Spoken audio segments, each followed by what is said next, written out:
Under the Chinaberry Tree, written by Gillena Cox, voiced by me, Gillena Cox.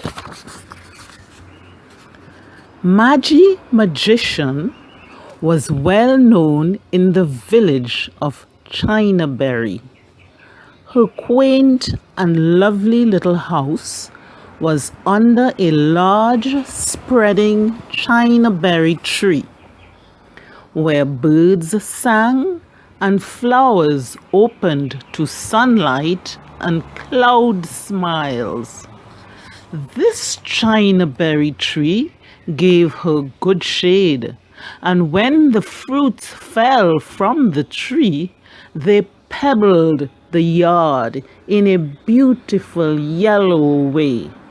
However, they were useless and in no way good for humans to eat, but the birds, they could eat them.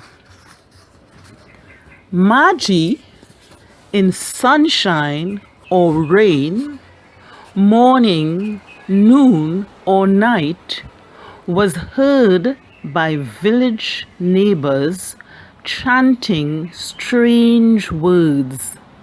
She claimed to be the best of her craft in the village. She boasted she could heal sick people, chase away pigeons which proved to be a nuisance, and make vain women much, much prettier. All this, she said, she could do just by staring into the distance and chanting her strange words. The schoolyard was not very far from Magi's house, and the voices of children on cool afternoons could be heard singing game songs outside. They sang, "In a fine castle, do you hear my CCO?" Or, "Ring a ring a roses, pocket full of posies." Or, "The farmer in the dell, the farmer in the dell," and many others like that. One day, Zinnia and her friends were playing outdoors in the schoolyard. It was recess time. The teacher had said they should go outside to play, while she wrote some questions on the blackboard and took out some storybooks for them to read. When they returned to the classroom, they were to sit in groups of 5. Zinnia and her friends played and sang game after game. Then, after a while, Zinnia started feeling dizzy. She told her friends she did not want to play anymore. So she sat on a bench under an almond tree. Her friends continued playing. After a while, Petunia said, "Zinnia, come back and play. That's enough sitting down." But Zinnia just sat there, daydreaming. Then Petunia said, "Zinnia looks sick. We really should do something about this." "But what should we do?" the other 3 asked. "We should carry her across to Magi," the little girl suggested. Petunia held Zinnia's hand. "Come, Zinnia, we will take you over to Magi magician. You will be well in no time." At the gateway to Magi's quaint and lovely little house, they shouted, "Magician Magi! Magician Magi!" A thin, wiry woman with a stern face and eyes as sharp as a kiskadee waved a stick at them and threatened, "Go away from here, you loud-mouthed children! Go away from here!" But they shouted even louder, "Magician Magi! Magician Magi!" Then the door to the house opened wider, and the thin, wiry woman, drawing the curtain aside, stepped outside and shouted back at them, "What do you want?" "Zinnia is feeling sick," they shouted. "Bring her," said Magi. So brave little Petunia, still holding Zinnia's hand, led the group to a bench under the Chinaberry tree, where people say Magi performed many a spectacular healing in broad daylight. They sat there, huddled together. Magi, the magician, looked at them sternly and silently for about 5 seconds. They sat huddled together on the bench and began cowering and shaking. "Oh, I am feeling scared. This is not such a good idea," whispered brave little Petunia. Then Magi busied herself cutting a few twigs from the hibiscus which grew in her yard. She returned to the group who were huddled together, shivering, for no reason, as they grew more and more afraid. Magi, the magician, looked at them sternly and silently for another 5 seconds. The fear in them grew and grew, rising and rising until it covered their ears.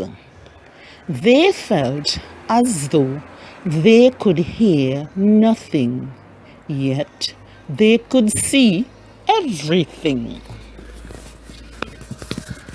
Then Magi started dancing in a circle, waving her hands about wildly, and she started chanting. "When girls fall sick in the schoolyard, hoodle, doodle, and tubs of lard.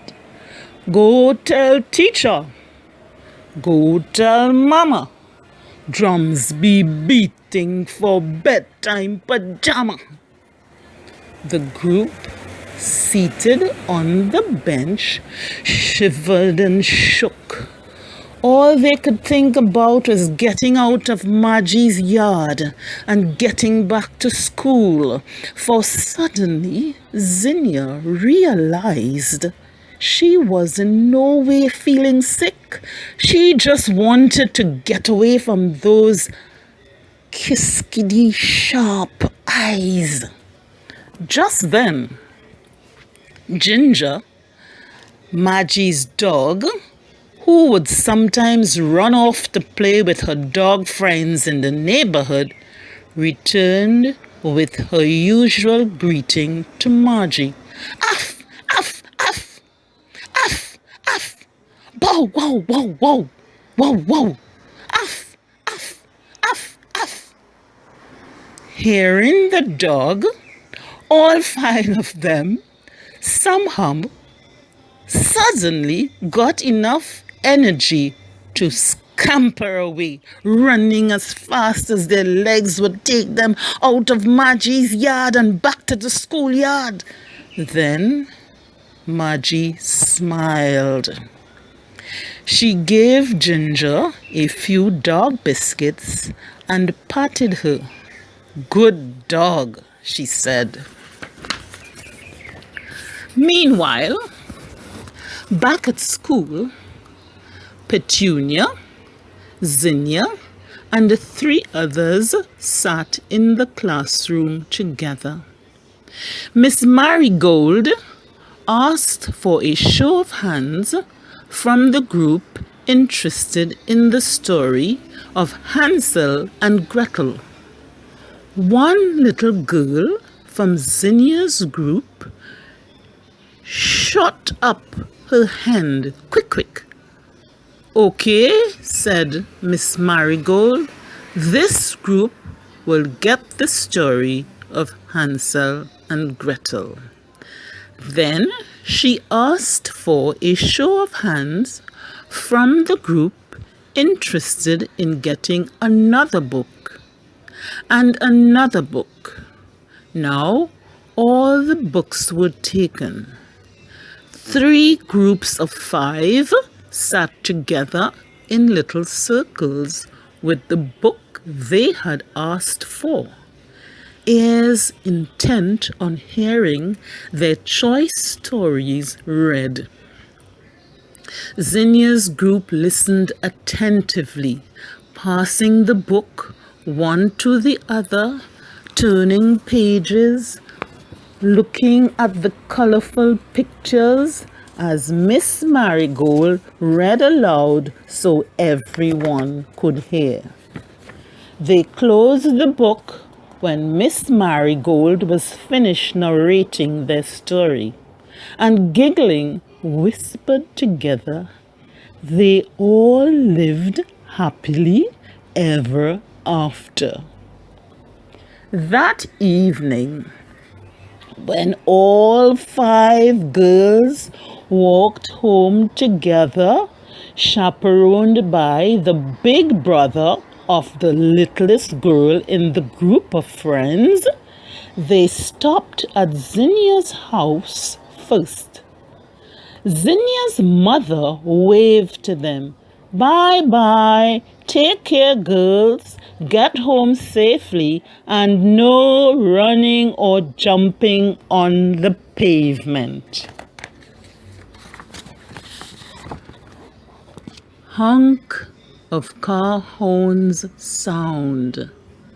An egret struts the pavement near traffic streaming. The end. Well, I hope you enjoyed Under the Chinaberry Tree, written by me, Gillena Cox, and read by me, Gillena Cox. Under the Chinaberry Tree is a book, and it's illustrated by Stephen Adams. This book you can buy online from Author House Bookstore or any other reputable bookstore.